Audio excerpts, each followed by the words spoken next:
all, and welcome back to this week's series of realism tips. This week we are focusing on albinism and melanism in animals.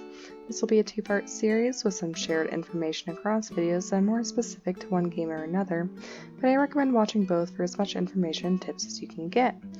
First of all, what is albinism and melanism? Both of these conditions actually originate as a result of a lack or an overabundance of a natural pigment called melanin. Melanin is what adds pigment to your skin and is responsible for tanning your skin when it's been exposed to the sunlight. Albinism is defined as a congenital absence of pigment in the skin and hair. What does this mean for an animal that is albino, though? It means that they do not have any melanin at all. This lack of melanin is what leads to their striking white coloring, as melanin produces a black coloration. This condition is genetic, and it is a recessive trait.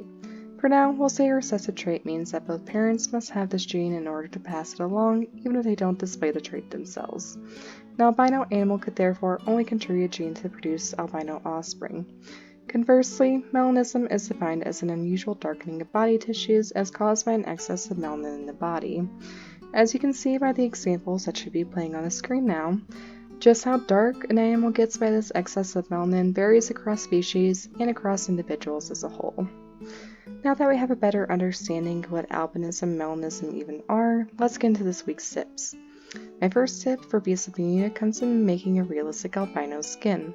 In many of the examples that you will see for albino animals, they are often portrayed as that striking bright white with the red and pink eyes. However, the dark coloration is usually most predominantly seen in animals with fur and feathers. When you're making an albino skin for an animal that does not have either of these elements, there are a few different ways that you could alternatively present a realistic skin.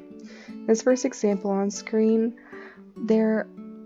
you may not think that looks like an albino animal at all, but this first skin is actually based off of a real-world example. As the lack of melanin just leads to decrease in black coloration, the animal can still maintain certain colorations. This is especially true of yellows and some reds. Some reptiles, such as this ball python here, will display striking yellow coloration even with the lack of melanin. Due to increased translucency of the skin, some albino reptiles may also appear to be more pink in color as you can see the blood flowing beneath their veins.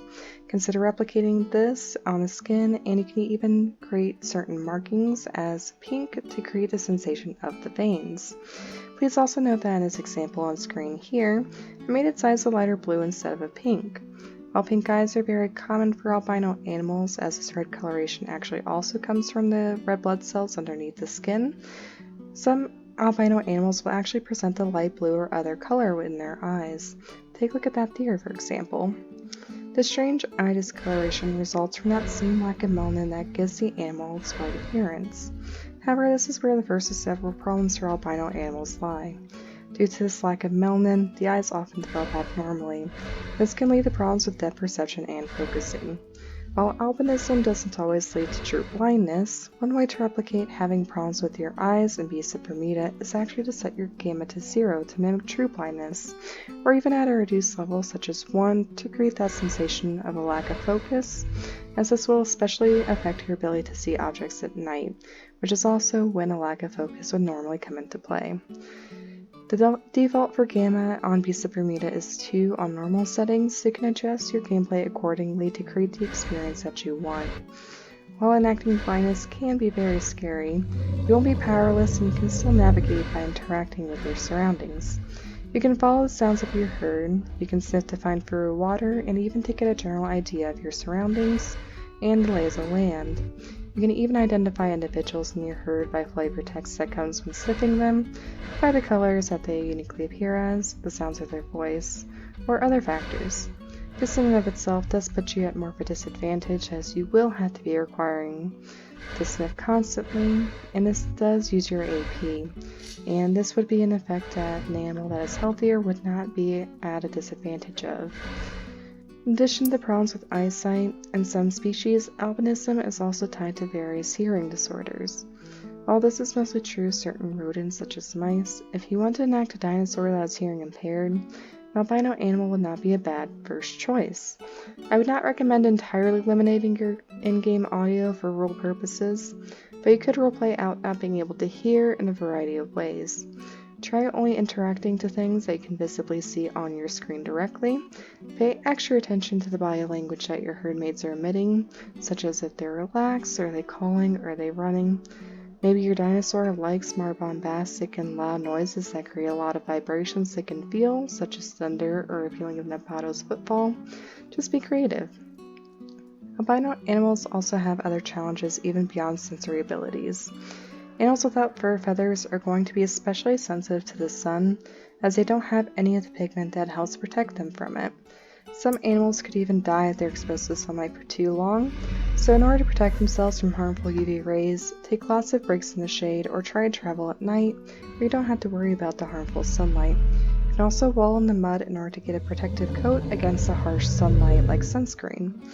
Traveling at night, though, is going to bring to light another problem with albino animals that contributes to their rarity, and that is their general lack of camouflage. Without the ability to properly hide, an albino animal is more prone to falling prey to a predator at a young age, and even at an older age. Even if an animal does manage to grow, this lack of camouflage can continue to present a problem, especially for an ambush predator that relies on camouflage in order to catch its prey. You can still starve to death if you can't catch anything, even if there's nothing otherwise wrong with you. Even under perfect circumstances, an albino animal often has detrimental health problems that can regrettably lead to an early death. In one study on Medaka fish, out of 800 albino offspring, only 29 survived to full adulthood. Albino animals can have other mitigating factors that affect their health, and by consequence their ability to survive. Be it a pair that cannot walk bipedally to a lurdu that cannot dart, be creative with other natural obstacles that your dinosaur may have to overcome in its everyday struggles. In some, due to their condition, albino animals often face extraordinarily obstacles that hinder their survival in the wild. They are truly ghosts and are rarely seen at all due to all the reasons I gave before. If you would like to see more on how to roleplay albino animals, please check out the other video that we posted, hopefully a link in the description. At this time, we will be shifting our focus to melanism. As stated previously, melanistic animals have an increase of melanin production in their body that leads to an excess of black coloring. Similarly to albino animals, when creating a skin for a melanistic animal, try to work off of real-world examples and avoid the full black appearance. Melanism is displayed in a variety of ways, and while it can present as an all-black animal, there are many animals where melanism can actually present as shades of brown. These shades of brown can actually be drawn out more or less depending on the lighting. Take the jaguar, for example. Especially in the sunlight, there's a surprising amount of color and patterns on this stereotypically all-black cat. You can recreate this in the skins that you make too. Note how in the koa here, the overall appearance, when cloudy, is black, but in the sunlight, it actually has consistent shades of brown. The same skin in the sunlight really draws that out. You can see so much more brown in this. Also bear in mind that melanin may not affect bony protrusions, such as the antlers of this deer. They're not darker when compared to other members of its species, and so the koa's horns were also relatively lighter compared to the rest of its body than it may otherwise have been by going into this basis. Also similarly to albino animals, melanistic animals may be prone to overheating in the sunlight due to their dark coloration. While melanin does protect an animal from harmful UV rays of the sun, their dark coloration will trap and retain the heat. Dinosaurs were extremely large animals, and so they would have already produced a lot of heat, so moving about too much in the sun could easily cause heat exhaustion.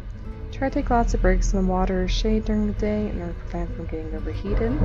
You can also wallow in the mud as a melanistic animal, but this would have the effect of cooling off rather than protecting from the sun. Just like albino animals, another way that melanistic animals can avoid the harsh sunlight and overheating in it would be to move around at night. However, unlike albino animals, this doesn't come with the same disadvantage. Their darker coloration can actually grant them an advantage in camouflage at moving around at night, especially in areas that are typically more secluded or have more coverage than they might otherwise have. The ability to retain heat has actually been suggested to be an advantage for melanistic animals in places of higher altitudes, where the air is thinner and colder naturally, and the sunlight may be rarer. With the ability to retain the heat of scant sunlight more efficiently, melanistic animals may actually be more selected for in these types of environments. Try incorporating this into your gameplay when selecting an environment that your animal prefers, such as the top of Snowy. Overall, melanistic animals will not share the same challenges that an albino animal will. While albino animals are generally less healthy than their normal counterparts, some research does suggest that melanistic animals may actually be healthier and more selected for than their normal counterparts. You can try to incorporate that appropriately. In certain animals, such as wolves, they will actually try to search for an animal with the opposite coat color in order to give their offspring the best chance of survival. Thank you all for watching this week's series of realism tips. These videos required more time and research than ever before, so please ensure that you watch both. I hope you enjoyed and learned something. Please also always bear in mind that when you're playing on Walking With, you're taking a step into the world of your character.